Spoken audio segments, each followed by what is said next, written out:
Hi, welcome back to A View from the Fourth Floor. In this episode, we're going to talk about developments in football, gadgets, and some other stuff that may come to mind. Okay, first up, football. I think the title race is heating up, definitely. Um, Liverpool is showing the form of potential champions.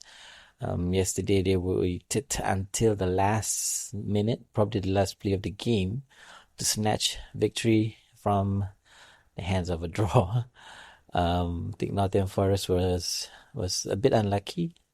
They played well to deny chance for Liverpool, but in the end, deep into extra time, Liverpool through Darwin Núñez managed to break the hearts of Nottingham Forest fans and also those Man City and Arsenal fans watching as well. Because right now they've managed to still extend the lead to 4 points at the top of the table, whilst Man City has a tough game against Man United, and Arsenal play a bit later against Sheffield United. Now, the top three is separated only by a few points, and some of the teams still have to play each other. Arsenal still have to play City. I believe Liverpool still has to play City as well. So it's gonna be tough. But lurking in the background, we have Villa. I think now only 3 points adrift from third place Arsenal, and I guess Spurs is also in the background. So it's gonna be very interesting to see how the title race actually turns out, and it'd be interesting. But can't help but think that this is definitely that what you call that Jurgen Klopp factor. I guess he announced that he's going to leave Liverpool by the end of the season, and this is kind of like a farewell tour for him.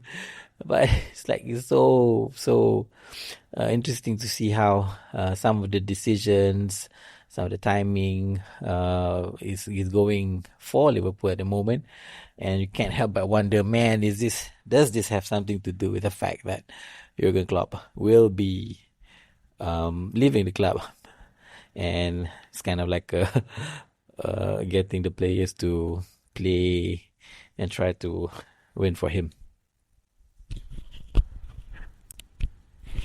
Next up, we're going to talk about gadgets. I recently took the plunge and got myself a Lenovo Legion Go. Well, that's a mouthful, but it's a handheld gaming device which runs Windows 11, and it's basically a gaming PC in a handheld form. I think if you look up what it is, it's like it has the feel of a Nintendo Switch with its detachable controllers. But that's just where the similarity ends, because it's totally different device. I've been using it for a few weeks now.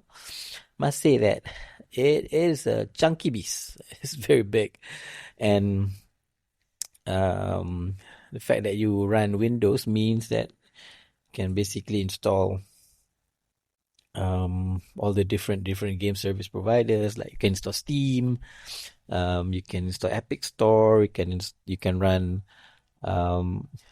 Microsoft Game Pass games, and yeah, you have that flexibility. um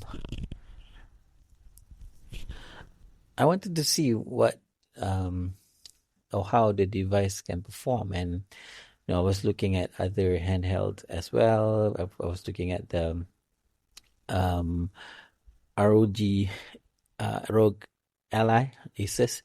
Was contemplating getting a Steam Deck, and maybe even getting a new Nintendo Switch. But in the end, I decided to go with the Lenovo. because it was one of the newer handheld gaming PC that came out. It came out after the ROG Ally, and yeah, I mean the screen is quite big. I think it's the biggest screen compared to the rest of the competition. It's not OLED. It's LCD screen, but the resolution is it's quite high, and it has a high refresh rate compared to the other screens. But because of that, I think there was some concerns over the battery life and all that. And I've been finding that if I play very heavy games, it usually runs out between 2 to 3 hours. And if you intend to game extensively, you need to be constantly plugged in onto a wall outlet, I guess. But yeah, I mean the good thing about it is because of the detachable controllers, it means that you can basically use it as a tablet, Windows 11 tablet, and I've managed to install the Google Play Store on it, so I can pretty much install Android apps on it as well, which is another plus point. But if you compare the use case of using it as a tablet, I mean, it doesn't make any sense because the battery life on it is very low. I mean, if you want to use it for productivity, it's not an iPad.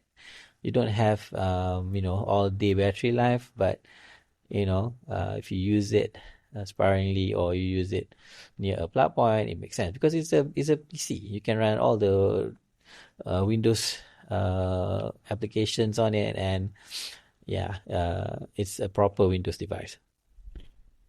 So would I recommend it? I don't know. I mean, if you're looking for a PC, or another a different type of gaming device, maybe, but it's quite pricey. I think it starts at 3,999 for running the AMD's Z1 Extreme chips, and it has 512 gigabytes of storage with 16 gigabytes of RAM. And if you look at YouTube, there's a lot of videos telling you how to upgrade the hard disk and all that. Yeah, but if you're adventurous, that's something that you can do. And I've asked the guy from the shop where I bought it. I mean, they were saying that the warranty is not voided if you upgrade the SSD, but I don't want to test it out. But yeah, I mean, at least it's something that you can do. It's an option, because I think SSD prices are relatively affordable, relatively, and maybe you can upgrade for increase the storage so that you don't really have to rely on SD cards and all that. But overall, it's a very interesting device. Talking about it on the podcast doesn't do any justice because you actually have to have it, see it, feel it, and yeah. But that's that. All right, next I'm going to talk about a new camera that just came out. I think I want to say that I like photography, but I kind of picked up on the hobby quite late. Didn't do much research and just pretty much bought the first camera that I found good review on, which was the Canon EOS M50 Mark II. And sometime later, I think I managed to cajole the wife to, for a birthday present, she got me a Ricoh GR3, and I never looked back. But the story was, before I ended up with the Ricoh, I was actually looking at the Fuji X100V. It was a beautiful camera. It had that look, classic look.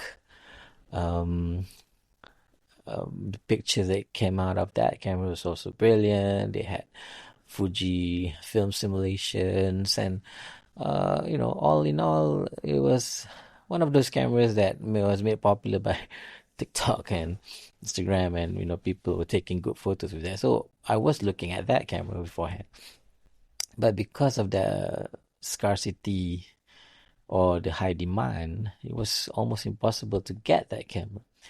So ended up getting the Ricoh GR3, and it's good, it's great.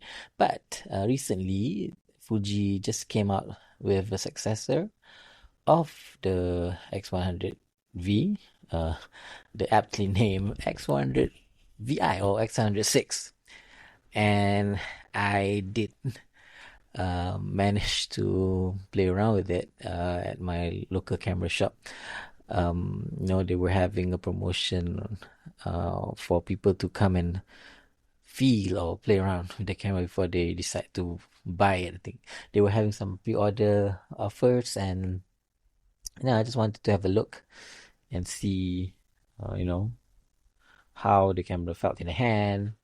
And it was, as expected, it was a good, sturdy camera, but I'm not familiar with Fuji much, so I struggled a bit with the controls, but it did felt very good. And the whole hybrid viewfinder thing, where you can switch between the optical viewfinder and the digital viewfinder, that's kind of cool. But yeah, ultimately, a camera is a camera, is a tool, and you need to use it and be able to get the best pictures out of it. And like they say, I mean, the best camera you can have is the one that you have with you. So sometimes, when you use your phone, you can also take uh, amazing pictures. And yeah, so the tool or the camera that you use is maybe like around what, 60% or 70%? No, lower. Low percentage of the final outcome. So it's down to you, your skills, and also luck. Where if you're at the right place at the right time, maybe you have the opportunity to take the best pictures. Anyway, so amongst all my friends, they were talking about that camera. I think some of us were looking at replacing our previous, the old gear. And I think I have a friend that it's like wanted to book. Yeah, but he's kind of professional. Takes pictures. He used to take pictures for a living. But I think he wants to move to a more compact setup, and maybe he will get the X100VI. And I think if he gets the camera, I'll try to have a go at it and see how the experience is really using the camera.